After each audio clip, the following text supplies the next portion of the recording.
Super star Mahesh Babu గురించి చాలా తక్కువ మందికి ఓ విషయం తెలుసుంటుంది.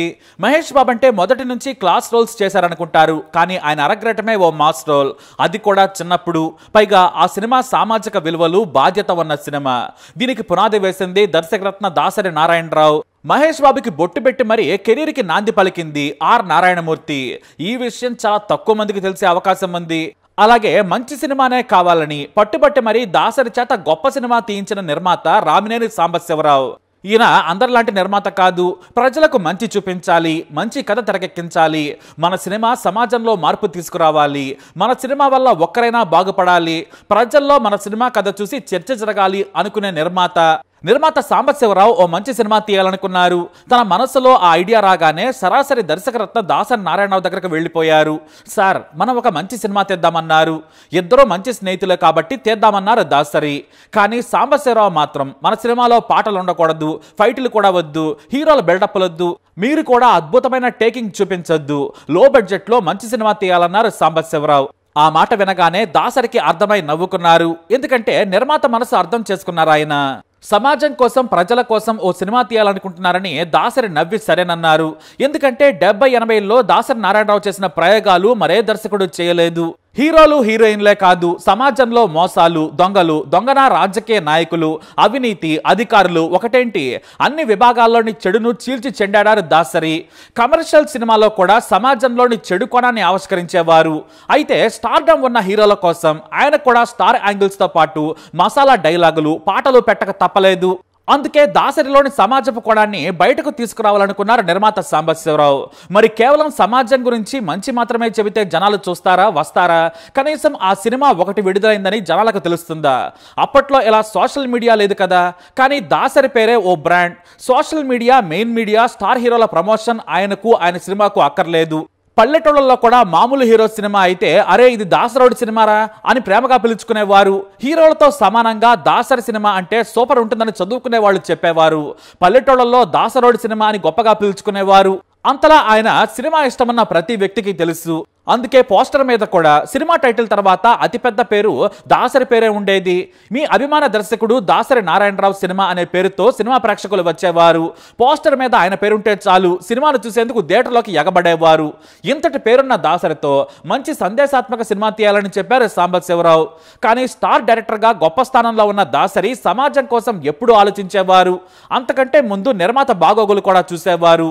సాంబశివరావు గారు, మీరు తీయమంటున్నారు, నేను తీస్తాను, కానీ పాటలు, ఫైటులు, హీరోలు, హీరోయిన్లు లేకుండా తీస్తే 2 వారాలు కూడా ఆడదేమో, కనీసం మనం పెట్టిన డబ్బులు కూడా రావు, గుర్తుపెట్టుకోమని ముందే వార్నింగ్ ఇచ్చారు దాసరి. అయినా సరే పర్వాలేదు, మనం మంచి సినిమా తీయాలనుకుని పట్టుబట్టారు సాంబశివరావు. మరి పంపిణీదారులు ఆసక్తి చూపించకపోతే కథ వివాదమైతే అన్నారు దాసరి. నాకు వివాదమే కావాలి, అలాంటి సినిమానే తీయాలి, జాతీయ అవార్డుకి ఎంపికయ్యేలా జనం మనసును తట్టాలన్నారు నిర్మాత. తనకు సమాజం పట్ల మంచి బాధ్యత ఉంది కాబట్టి వెంటనే దాసరి తనలోని కోణాన్ని, తాను చూసిన, తాను చదువుకున్న జ్ఞానానికి ఆలోచనలను కూడా కలిపి ఓ కథ తయారు చేశారు. దాని పేరే నీడ. ఈ సినిమా ఎక్కడా దొరకదు, కానీ చాలా మంచి సినిమా. ఇందులో విశేషం ఏంటంటే దాసరి ఓ ఆలోచన చేశారు. నటన, కెమెరా తెలిసిన వారైతే తొందరగా సినిమాను పూర్తి చేయొచ్చు. లో బడ్జెట్ సినిమా కాబట్టి రీల్స్ వేస్ట్ అయితే నిర్మాతకు ఇబ్బంది అని ఆలోచించారు. పైగా తన రెమ్యూనరేషన్ కూడా పక్కన పెట్టేశారు దాసరి. ఎంత ఇచ్చినా ఓకే, బడ్జెట్లోనే తన రెమ్యూనరేషన్, ఇవ్వకపోయినా పర్వాలేదని చెప్పేశారు దాసరి. ఆయనకు సమాజం పట్ల ఉన్న బాధ్యతకు ఈ ఒక్క మాట చాలు. మరి హీరోలు ఎవరు? కాదు, ఇక్కడ క్యారెక్టర్లు ఎవరో అనాలి. అప్పుడే దాసరి మదిలో మెలిగారు హీరో కృష్ణ కొడుకులు. అప్పటికి రమేష్ బాబు వయసు 14 ఏళ్లు, మహేష్ బాబు ఏజ్ 4 ఏళ్లు మాత్రమే. వారికి సినిమాలు తెలుసు, కెమెరా కూడా తెలుసు, చెప్పింది అర్థం చేసుకుంటారు, పెద్దగా ట్రైనింగ్ కూడా అవసరం ఉండదనుకున్నారు దాసరి. అంతేకాదు ఓ లో బడ్జెట్ సినిమా, కథ మాత్రమే జనం కోణంలో నుంచి చూపించే చిత్రం కాబట్టి కృష్ణ కొడుకులు ఉంటే తొందరగా తీయొచ్చనుకున్నారు దాసరి. అలా అని కృష్ణ పేరుని ఎక్కడా వాడుకోలేదు. కృష్ణ కొడుకులు నటించిన సినిమా అని కూడా చెప్పలేదు. ఎందుకంటే వాళ్ళు చేసిన నటన చూసి జనం ఎవరా అని వెతకాలి, అప్పుడే వారికి మంచి పేరు వస్తుంది. అంతే తప్ప మనం చెప్పడం వల్ల ఉపయోగం ఉండదనేది దాసరి ఆలోచన. ఇక ఆ వెంటనే కృష్ణ ఇంటి దగ్గర ఉన్న సమయం తీసుకొని నిర్మాతతో కలిసి వెళ్లారు దాసరి. తాము ఒక లో బడ్జెట్ సినిమా తీస్తున్నాం, కేవలం సమాజంలోని ఓ కోణాన్ని ఆవిష్కరిస్తున్నాం, ప్రజలకు అర్థమైతే మంచి జరుగుతుంది, అందుకు మీ 2 పిల్లలను తమ సినిమాలో నటింపజేయాలనుకుంటున్నాను, మీరు అనుమతిస్తే నా సినిమాతో పరిచయం చేస్తానని చెప్పారు దాసరి. ఆ మాట వినగానే కృష్ణ ఆలోచన ఏమాత్రం చేయలేదు. మీరు పరిచయం చేస్తానంటే నేను కాదంటానా? సరే అన్నారు కృష్ణ. అంతేకాదు నా వైపు నుంచి ఏ సాయం కావాలన్నా చేస్తానన్నారు కృష్ణ. కానీ మీ అనుమతి చాలన్నారు దాసరి. అలా రమేష్ బాబు, మహేష్ బాబు ప్రధాన పాత్రలో వచ్చిన సినిమా నీడ. ఈ సినిమాలోని కథ ఏంటంటే సమాజంలోని నేరస్తులు, చెడ్డవాళ్ల గురించి. పుట్టుకతో వాళ్ళు చెడిపోయిన వారు కాదు, పెరిగే వాతావరణం, పేదరికం, చుట్టూ ఉన్న సమాజం వారిని ప్రభావితం చేస్తుంది. వాళ్ళు సరిగ్గా ఉంటే ప్రతి బిడ్డ మంచివాడవుతాడు, సమాజానికి, దేశానికి ఉపయోగపడతాడనే సెంటర్ పాయింట్తో తీసిన మంచి కథ ఈ సినిమా. దాసరి తలుచుకుంటే గొప్ప సినిమా తీయగలరు, కానీ లో బడ్జెట్, డబ్బులకు ఆశించి ఈ సినిమా తీయడం లేదు నిర్మాత. అందుకే పాటలు, ఫైటులు లేకుండా పేదల జీవనం, పేద పిల్లల ఆలోచన, సమాజం, స్లంలోని పరిస్థితులను ఇతివృత్తంగా తీసిన సినిమా నీడ. సెట్లు లేవు, ఆడంబరాలు లేవు. నాటి జర్నలిస్టు మిత్రులచే సినిమాను విజయవాడలో ప్రారంభం చేశారు దాసరి. విజయవాడలోని పరిసర కాలనీలోనే కేవలం 14 రోజుల్లో సినిమాను పూర్తి చేశారు. 10 రీళ్లు మాత్రమే ఉపయోగించి సినిమా కంప్లీట్ చేశారు. అయితే ఈ సినిమాకు ఓ ప్రాముఖ్యత ఉంది. డిగ్రీ చదివే రోజుల్లోనే కొత్త వారికి అవకాశం ఇస్తారనే పేరున్న దాసరిని కలిశారు ఆర్ నారాయణమూర్తి. సార్, నేను నటుడిని కావాలనుకుంటున్నానని తన విప్లవ జీవితం, ఆలోచనలను చెప్పి దాసరి మనసు గెలుచుకున్నారు ఆయన. కానీ సినిమా అంటే జీవితం ఎలా ఉంటుందో తెలియదు. ముందు నువ్వు డిగ్రీ పూర్తి చేసి కనపడు, నీకు ఛాన్స్ ఇస్తాను. చదువు ఉంటే ఎలాగైనా బ్రతికేస్తావు, లేదంటే చాలా కష్టం. అందుకే చదువు ముఖ్యం. నువ్వు డిగ్రీ పూర్తి చేసిరామని చెప్పారు దాసరి. సరిగ్గా ఈ సినిమా ప్రారంభంలో ఇంటి ముందు పడిగాపులు కాసి దాసరిని కలిశారు ఆర్ నారాయణమూర్తి.